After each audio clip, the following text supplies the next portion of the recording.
vamos ler Daniel, capítulo 5, do verso 25 ao 28, irmãos. Diz a Escritura: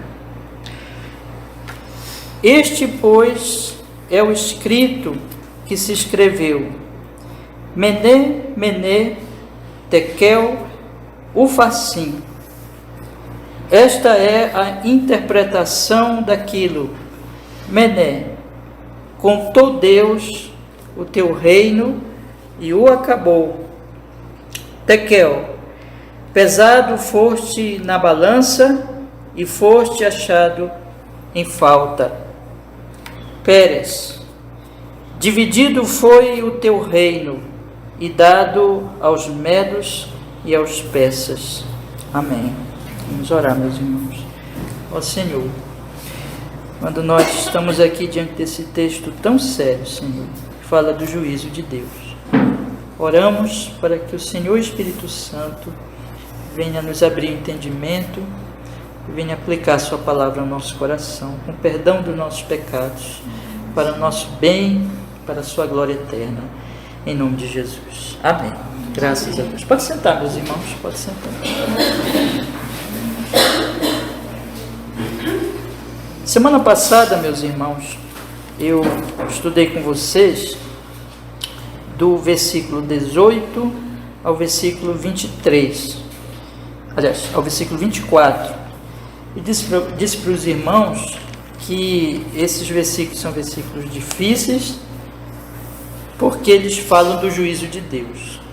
Às vezes Deus, na Bíblia, ele traz palavra de misericórdia, de salvação, mas às vezes ele traz palavra de juízo, em que não existe esperança. Ele vem mesmo para trazer a condenação sobre as pessoas envolvidas aqui. E esse é o caso, irmãos, esse é o caso deste trecho. Quando nós estudamos, por exemplo, o capítulo anterior, capítulo 4 de Daniel, nós observamos que Deus, ele deu para Nabucodonosor uma palavra de juízo, mas Deus disse assim, né? Olha, mas quando reconheceres, tu serás então reconduzido ao teu reinado. Mas aqui não, aqui nós observamos que Deus, ele vai matar Belsazar. Observe o versículo 30. O versículo 30 diz assim: naquela noite foi morto Belsazar, rei dos caldeus. Então aqui nós não temos uma palavra de salvação, de misericórdia, mas Deus anunciando simplesmente que ele iria fazer em seguida, naquela mesma noite, o Belsazar iria morrer. Mas no trecho aqui que eu estudei com vocês semana passada, repito, desde o versículo 18 ao 24, nós vimos Daniel fazer uma introdução a esse juízo, explicar os motivos do juízo. Ele diz em primeiro lugar, vocês lembram? Ele diz assim: olha, aconteceu com Nabucodonosor, de que quando ele se exaltou, Deus o humilhou, fez com que ele se transformasse num animal, deu a ele um problema mental, e depois que Deus na sua misericórdia trouxe entendimento a ele entendeu que Deus reinava, se humilhou diante de Deus e foi restaurado ao seu poder anterior. Em primeiro lugar, é isso que o Daniel fala para Belsazar. Em segundo lugar, ele fala da reação de Belsazar, que é o sucessor, né, do Nabucodonosor. Nabucodonosor tinha morrido aqui, mas Belsazar agora era o novo rei, e ele então fala aqui, Belsazar, versículo 22, tu, Belsazar, que és o seu filho, não humilhaste, melhor dizendo, o teu coração, ainda que soubeste de tudo isto. Ele diz assim: olha, tu não te humilhaste, tu sabias, tinha ouvido falar do que ocorreu com o Nabucodonosor, mas tu não te humilhaste. Ao contrário, o que ele fez? Te levantaste, versículo 23, contra o Senhor. Ele cometeu o pecado de sacrilégio, trouxe os vasos do templo para beber, junto com os seus convidados, e ele então adorou os seus ídolos e não deu graças a Deus em nenhum momento. No finalzinho aqui do versículo 23, o profeta Daniel, ele diz assim: mas a Deus em cuja mão está a tua vida e de quem não são todos os teus caminhos, a ele não glorificaste. Então ele apresenta aqui o pecado do rei Belsazar, dizendo assim: olha, ouviste, mas não aprendeste com o que ouviste, não te humilhaste, ao contrário, fizeste pior ainda, pior até que o Nabucodonosor, porque profanaste o templo, as coisas de Deus. E qual é o resultado? Em terceiro lugar, aí veio o juízo de Deus, versículo 24. Então dele foi enviada aquela parte da mão que escreveu este escrito. Aqui Daniel está dizendo, olha, Deus trouxe juízo sobre ti, exatamente porque tu sabias o que tinha acontecido com o rei anterior, não te humilhaste e muito ao contrário, te exaltaste. Então Deus agora ele escreve um juízo, ele escreve uma condenação contra ti. Então nós temos aqui, meus irmãos, uma palavra de juízo. Agora, nesses versículos que nós vamos estudar, que vai dos versículos 25 ao 28, Daniel dá a interpretação daquelas palavras. Ele fala da natureza do juízo. Que juízo é esse? O que Deus está falando? O que Deus está dizendo? Nós temos aqui algumas palavras que Daniel vai explicar o significado delas, que foram as palavras que aquela mão, que o dedo, né, escreveu na parede, na caiadura da parede, bem da frente do castiçal, onde estava bem iluminado ali, brilhando para todo mundo ver. E aquelas palavras, ainda que fossem conhecidas das pessoas, daqueles magos, os magos não puderam nem mesmo ler, muito menos interpretar, mas agora Daniel interpreta. E essas palavras, meus irmãos, já quero dizer para vocês, para que nós possamos compreender, essas palavras, elas são provavelmente uma espécie de medida de peso, ou podem também se referir a uma moeda. Então, é uma forma assim de, vamos dizer, mostrar o valor de alguma coisa. E Daniel, ele faz um jogo de palavras aqui. Ele usa essas medidas, essas unidades de medida, né, para, fazendo o jogo de palavras, associar com alguns verbos. E esses verbos, então, são semelhantes a essas palavras, mas Daniel associa para fazer esse jogo de palavras, para dizer assim, olha, é isso que Deus quer dizer. Quando Deus falou essas palavras, Deus estava se referindo a algumas ações que Ele vai tomar contra ti. Verbos, né? Que mostram ações, mostram que Deus está agindo, mostram que Deus está trazendo o juízo dele. E na verdade, irmãos, são três coisas aqui que Deus faz. Deus conta, Deus pesa, Deus divide. São esses três verbos que eu queria que vocês guardassem hoje à noite. Porque são essas palavras aqui que Deus ele traz, ele está querendo dizer que ele vai fazer, que ele vai operar esse juízo na forma dessas três palavras. Deus vai contar, Deus vai pesar, Deus vai dividir. Essas palavras, meus irmãos, são muito duras, são muito difíceis. Como eu disse para vocês, não tem salvação aqui para Belsazar. Deus não vai salvar Belsazar. Deus está colocando aqui essas palavras como palavras que significam a destruição daquele homem, mas são palavras também que mostram que Deus está julgando aquele homem de forma absolutamente justa, correta, e que Deus está trazendo sobre ele a condenação por causa das suas ações. Deus está avaliando esse homem. E não há esperança para ele. Só que por que esse texto está na Bíblia, irmãos? Esse homem viveu há milhares de anos, esse homem morreu há milhares de anos. O que isso tem a ver conosco? Ora, todo o texto da Escritura, ele tem a ver conosco, porque a Bíblia fala muito de juízo de Deus. A Bíblia fala que, como nós vamos observar agora, esses verbos que o Daniel ele aplica ao rei Belsazar, esses verbos se aplicam a nós hoje, meus irmãos, se aplicam a mim, a você, se aplicam à nossa sociedade, se aplicam à cidade de Belém, a todo o Brasil e a todo o mundo. A grande questão é, o que nós estamos fazendo diante dessa realidade que a Bíblia não nos deixa esquecer? Nós vivemos no mundo e nós, por natureza, não gostamos de pensar no juízo de Deus, não gostamos de pensar na nossa própria morte, não gostamos de pensar no que virá no futuro, não gostamos de pensar nisso. A grande indústria, né, do entretenimento não é uma coisa nova, na verdade. Entretenimento, você vê aqui que o texto começa dizendo, com Belsazar fazendo uma grande festa, profanando o templo, enquanto que o inimigo, o Império Persa, já está na porta da grande Babilônia para invadir e para matar o rei, para acabar com a Babilônia. Enquanto isso, ele está lá se entretendo, fazendo uma festa, bebendo, também ali com a questão da sexualidade ali livre. E ele, pior, ele está fazendo isso com as coisas do templo, ou seja, ele está fazendo tudo para não esquecer, para esquecer o perigo que está em volta da cidade da Babilônia, mas Deus não deixa ele esquecer. Deus não deixa ninguém ali naquela festa esquecer. Deus faz com que aquela mão escreva aquilo e acaba a falsa paz de Belsazar, e ele começa a tremer o seu joelho.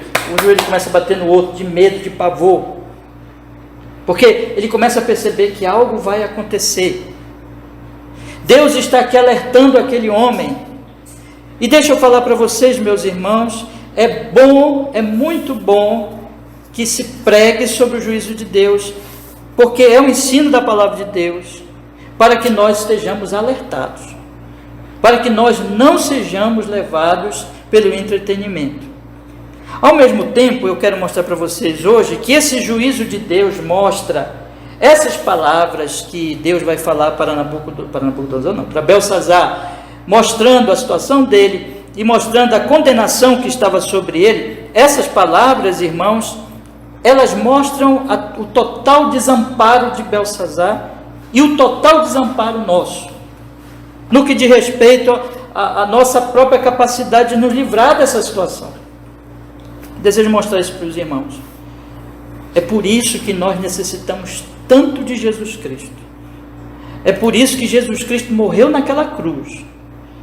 É por isso que ele veio, porque ele veio nos salvar do juízo de Deus. Ele veio nos salvar da justa ira de Deus contra os nossos pecados. Mas o texto vai mostrar, quando nós lemos esse texto em conjunto com um ensino geral das Escrituras, o texto vai mostrar o nosso total desamparo em nós mesmos. Belsazar está aqui sem poder fazer nada. Um rei poderoso, de um império, na verdade, decadente, mas ainda com poder, e que não pode fazer nada para se salvar. A Bíblia diz, a Bíblia mostra que toda a nossa esperança está em Jesus. Eu quero mostrar para vocês que cada palavra dessa se aplica a nós, e cada palavra desta mostra o nosso desamparo, nosso total desesperança em nosso próprio poder, mas aponta para Jesus Cristo, aponta para Ele como a nossa única esperança.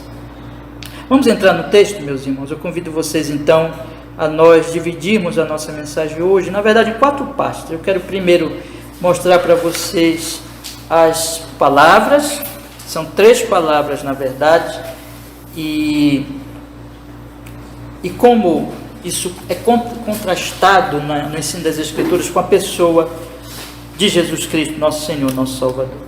Eu vou ler de novo com vocês todo o trecho, irmãos. Observem, versículo 25. Este, pois, é o escrito que se escreveu, Mené, Mené, Tekel, Ufassim. Essas palavras, então, elas devem se referir provavelmente à unidade de medida ou a algum valor monetário, algum tipo de moeda. O fassim na verdade, fassim, né? É o plural de Pérez. Vocês vão ver aqui, quando o Daniel ele vai interpretar, ele vai colocar aqui as palavras Mené, Tekel e Pérez. Então, Mené se repete 2 vezes, possivelmente porque Deus quer enfatizar aqui esta questão. Porque, como eu vou mostrar para vocês, a primeira palavra, Mené, ela se refere à soberania de Deus. Vamos então olhar o texto. Versículo 26. Esta é a interpretação daquilo. Mené, contou Deus o teu reino e o acabou. Contou Deus o teu reino e o acabou. Essa palavra, então, Daniel associa com o verbo contar. E ele está dizendo aqui para o rei: rei, observa, essa primeira palavra é Deus revelando o seguinte para ti: Deus contou o teu reino, o tempo do teu reino, os dias do teu reino, os anos do teu reino. Deus foi contando. 1, 2, 3, 4, 5, 6, 7, 8, 9, 10. Foi contando. E agora, acabou de contar. Agora, encerrou. Agora ele resolveu dar fim a esses dias do teu reino. Daniel está mostrando aqui, e veja que essa palavra é 2 vezes, mené, mené. É para enfatizar, provavelmente é isso, para enfatizar a soberania de Deus.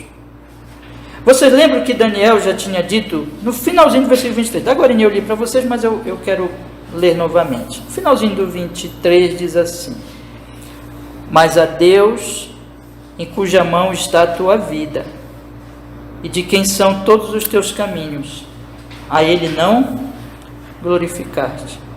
Daniel está dizendo assim para o rei: rei, Deus é absolutamente soberano sobre a tua vida. Ele é absolutamente soberano sobre os teus caminhos. O teu fôlego de vida está nas mãos dele.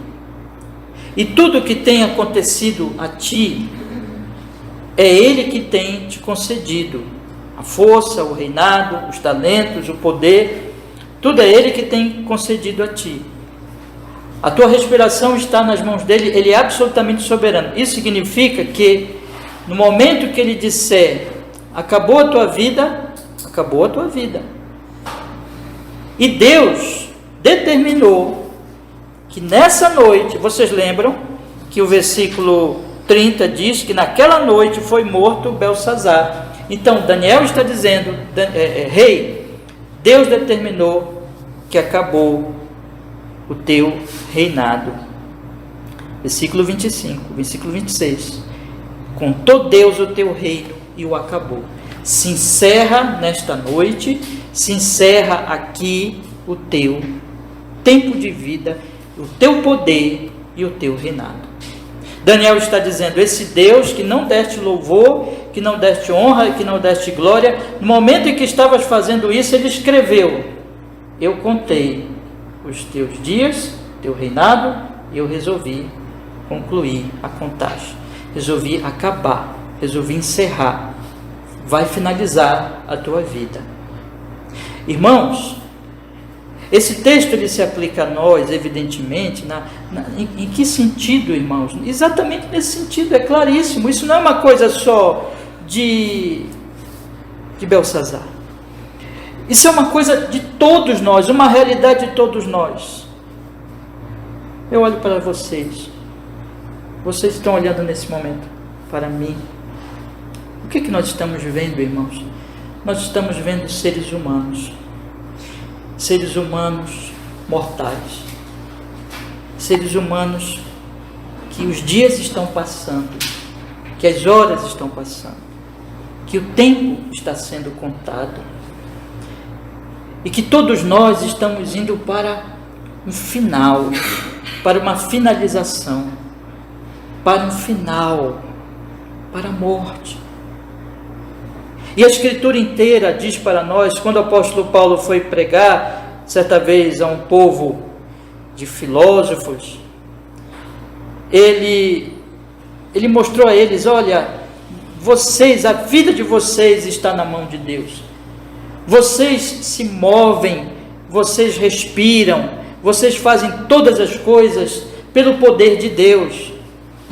Veja, eu abro, eu fecho as minhas mãos, eu respiro, eu caminho, eu vou fazer muitas coisas ainda neste dia, antes da meia-noite. O texto da Bíblia aqui está dizendo, a Escritura inteira nos diz que Deus tem o controle total, absoluto, de cada segundo de minha vida, de cada respiração, e o controle não só da minha vida, mas também de minha morte. O Senhor é soberano.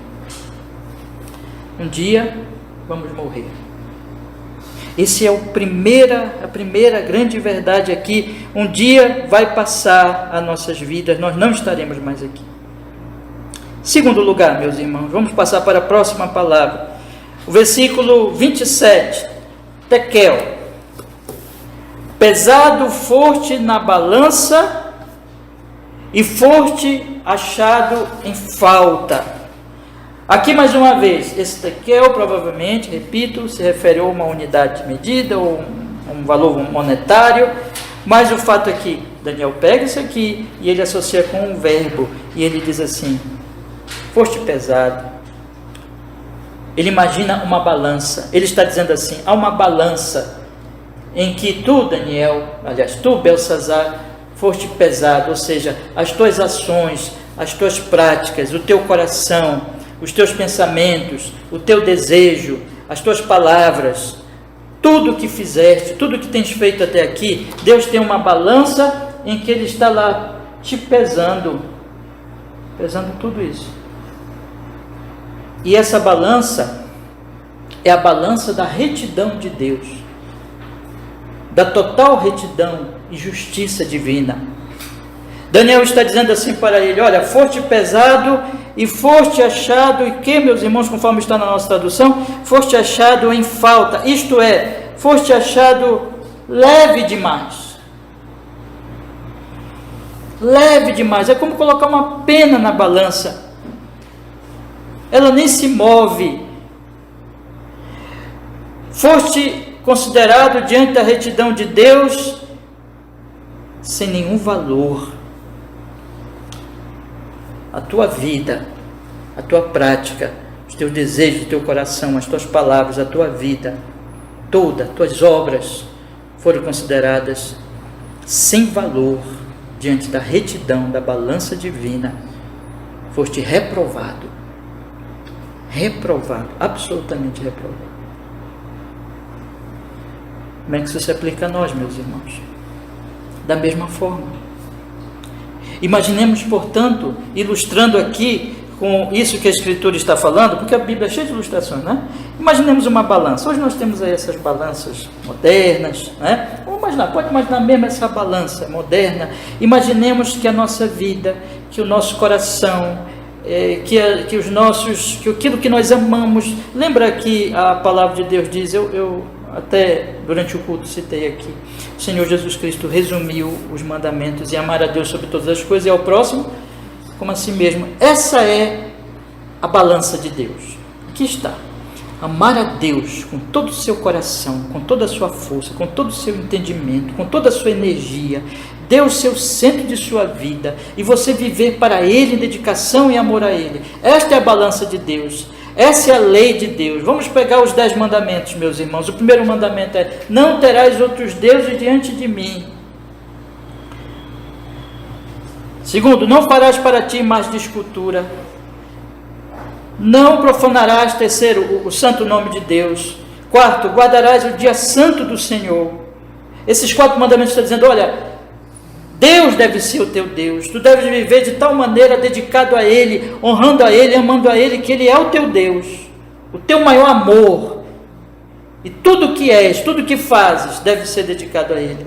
É a lei santíssima de Deus, é a balança de Deus em que eu e você estamos sendo colocados, e todos nós, sem exceção.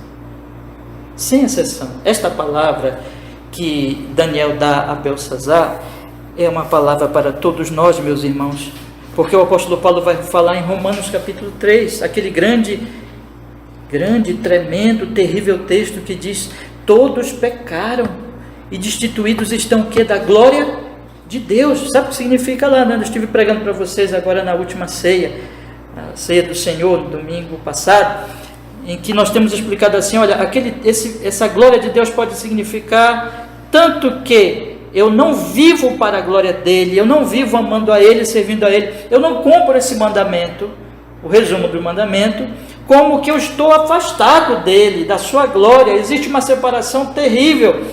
Deus, ele expulsou Adão do paraíso. O fato é que todos nós, sem exceção, quando somos postos na balança da lei de Deus, da justiça de Deus, da retidão de Deus. Eu falei para vocês os 4 primeiros mandamentos, mas também quando nós pensamos na nossa relação com o próximo, honrar pai e mãe, não matar, não adulterar, e assim por diante, tudo aquilo que está ali nos mandamentos. quando nós somos postos, meus irmãos, diante dessa lei e pesados nessa balança, sobre todos nós é dito: foste achado em falta. Foste achado em falta. Terceiro lugar, meus irmãos, Pérez. Ele vai fazendo jogo de palavras, ele vai associando essas palavras com verbos, e Pérez ele associa com o verbo dividir, mas também com os persas, né? Nós temos aqui, então, que Daniel, ele diz assim, olha, essa terceira palavra significa que foi dividido. Foi dividido o quê? Foi dividido o teu reino. E foi dividido entre dois povos, medos e os persas. Ele está trazendo aqui uma palavra de juízo e está dizendo assim: vejam a grande Babilônia. Vejam a gloriosa Babilônia. Veja essa Babilônia que lá no capítulo 4, Nabucodonosor estava andando no seu palácio e estava dizendo assim: vejam essa Babilônia que eu construí com a força do meu poder, para a magnificência do meu nome. Veja essa grande Babilônia. Essa grande Babilônia vai ser dividida entre dois povos, entre dois reinos. Essa grande Babilônia, ela vai ser destruída. Deus está falando aqui através daquela palavra e na interpretação do seu profeta, que o que mais Nabucodonosor amou e o que mais Belsazar amava, que era o próprio reino da Babilônia, iria ser retirado dele, iria ser dividido, ia ser dado a outro. Como é que isso se aplica a nós, meus irmãos? A Bíblia diz que esse mundo, a Bíblia associa o mundo que nós vivemos hoje com a Babilônia. Já disse isso aqui várias vezes na igreja. A Babilônia aparece lá no Gênesis, aparece em Daniel, existe o exílio babilônico, e aparece no Novo Testamento, aparece lá em Apocalipse. A Babilônia é esse mundo. A Babilônia, meus irmãos, é a humanidade decaída, que vive só para as coisas daqui, que o seu reino, que a sua glória é só para esta vida, que dedicam seus dias, que dedicam a sua vida ao presente momento, que dedicam toda a seu coração, o seu empenho, o seu amor, a sua adoração, a coisas que dizem respeito àquela primeira palavra, sabe? Deus está contando. Você tem um tempo definido. Você morrerá. Mas a Babilônia, ela vive para esses dias e ela não tem nada para quando esses dias acabam.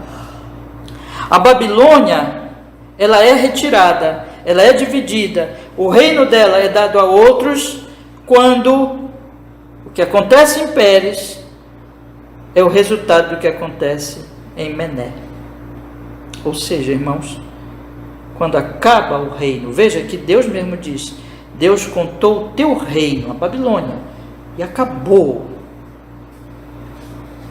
A Babilônia, tudo que ela tem é a Babilônia, mas a Babilônia acaba, a Babilônia encerra, a Babilônia termina.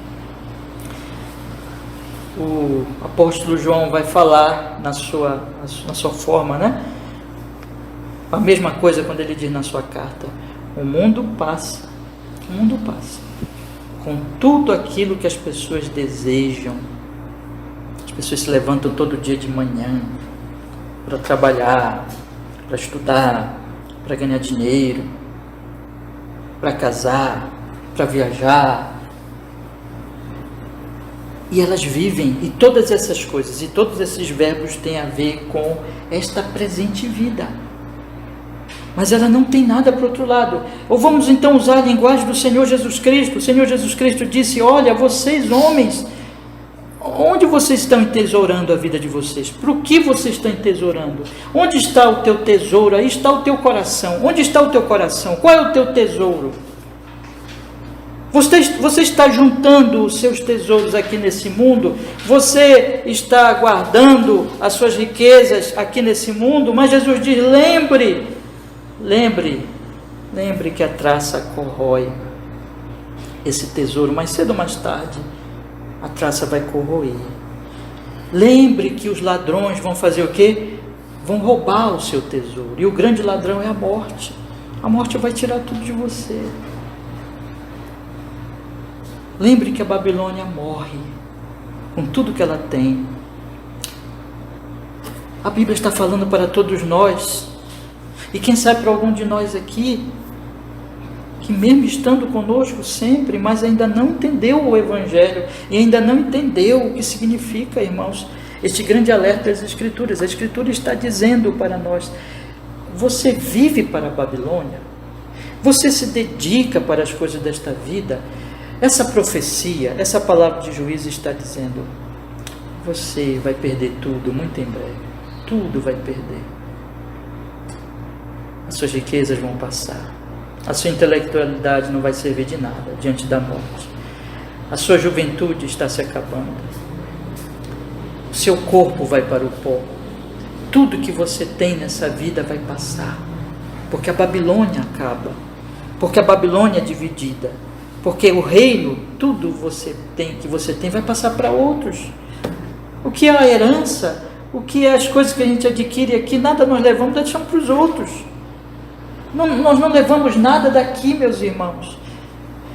Esse alerta precisa ser dito. Então observe, esses 3 versículos e essas 3 palavras estão falando de nosso total desamparo. Nós somos Belsazar.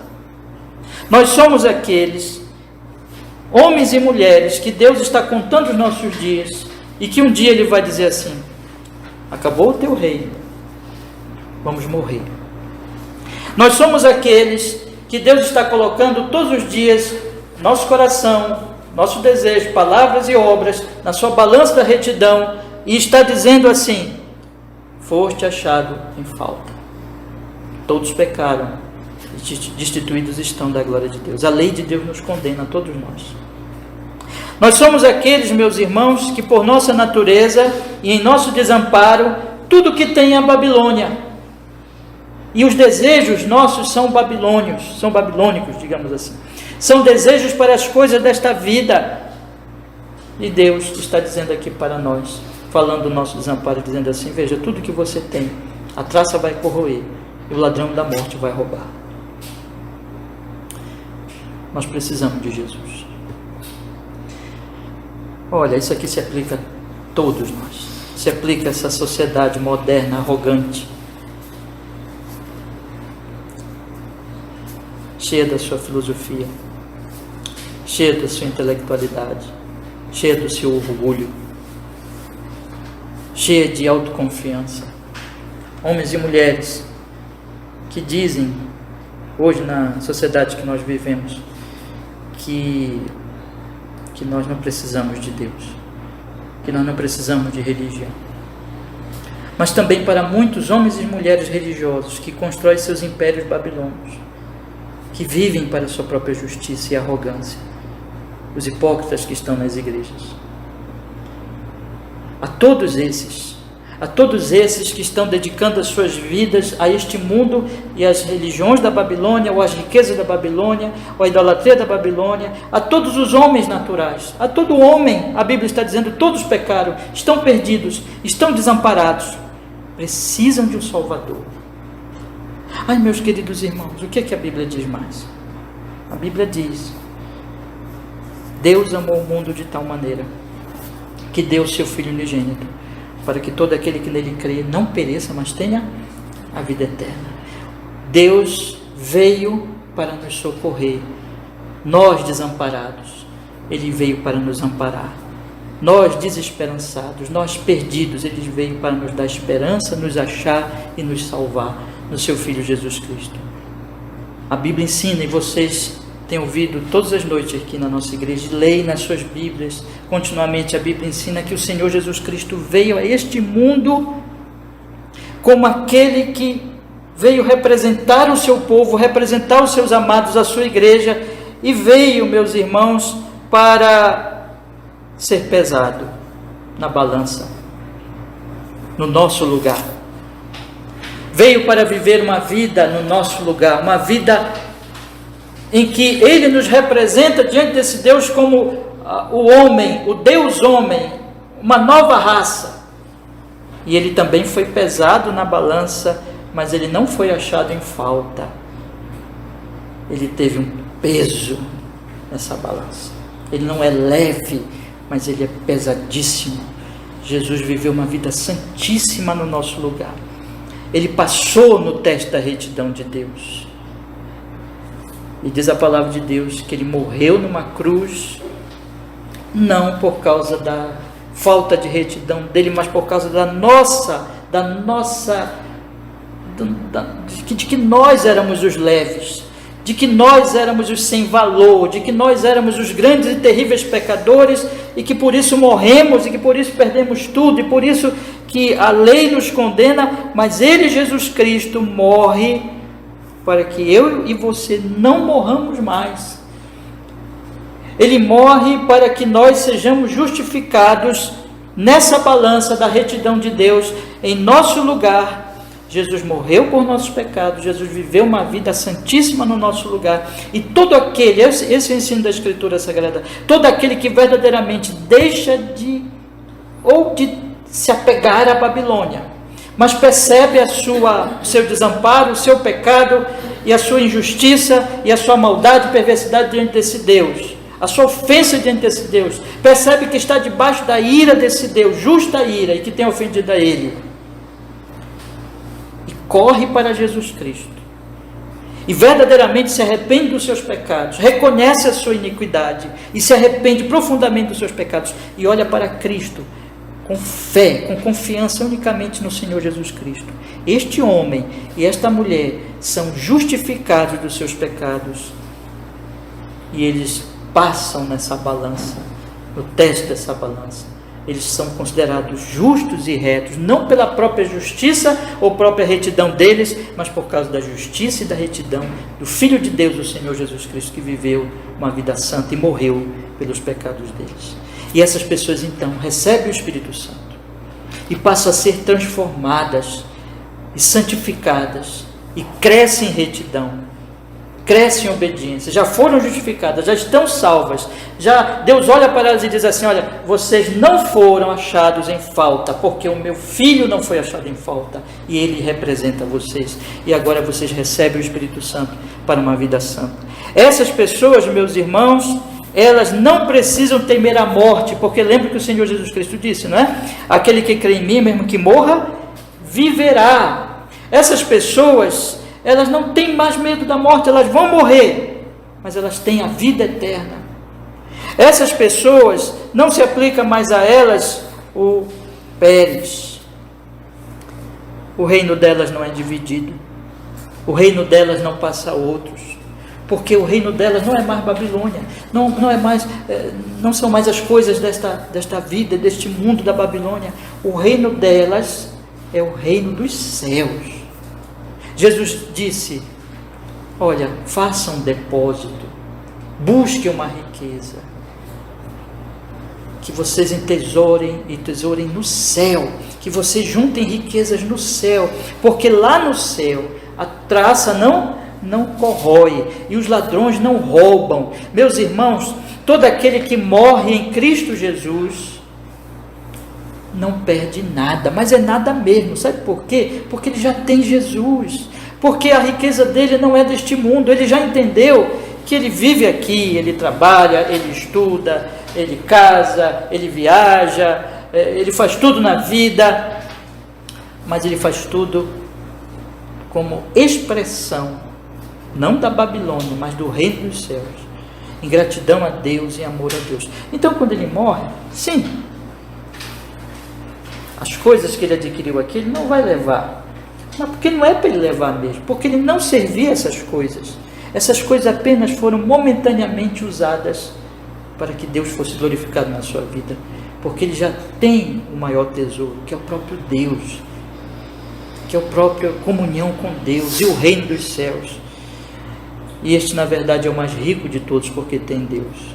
E a Bíblia fala que um dia, vocês já leram o Apocalipse, que diz que Jerusalém vai descer do céu. E haverá um novo céu e uma nova terra. Quando a Babilônia tiver passado, no lugar da Babilônia, para toda a eternidade, haverá o quê? Jerusalém. Você lembra que nós cantamos agora? Há de ser o quê? Lembra do hino? Esse é um hino imprecatório, é um salmo imprecatório, é um salmo de maldição contra a Babilônia. Há de ser a Babilônia aniquilada. É isso que vai acontecer com a Babilônia. No entanto, o mesmo salmo diz que minha língua direita resseque toda, se de Jerusalém eu vier esquecer. Meus irmãos, quem é de Jerusalém não perde Jerusalém, porque Jerusalém é eterna, é a cidade do grande rei, é o reino dos céus que vai se manifestar muito em breve. Então, o que o Evangelho diz para nós agora é o seguinte: olha, por isso que é boa notícia, porque ele diz assim: veja, vocês são todos Belsazar, mas Cristo é o Salvador. E a grande questão é, qual é a nossa resposta, nós que estamos aqui hoje à noite. E eu quero encerrar, meus irmãos, colocando duas reflexões para vocês hoje, em forma de conselho, para que vocês meditem, para que vocês pensem. A primeira coisa que eu quero falar é, olha, preste bem atenção nisso. Você se parece com Belsazar? Eu gostaria que todos os meus amados que estão aqui hoje à noite, isso tem que ser feito.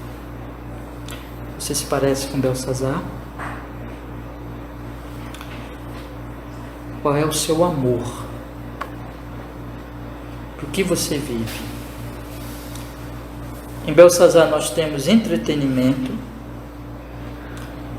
sacrilégio, desespero. Ele fez a festa no meio da queda da Babilônia. Ele cometeu sacrilégio com as coisas do templo de Deus e ele se desesperou. Sabe por quê? Porque o amor dele era a Babilônia.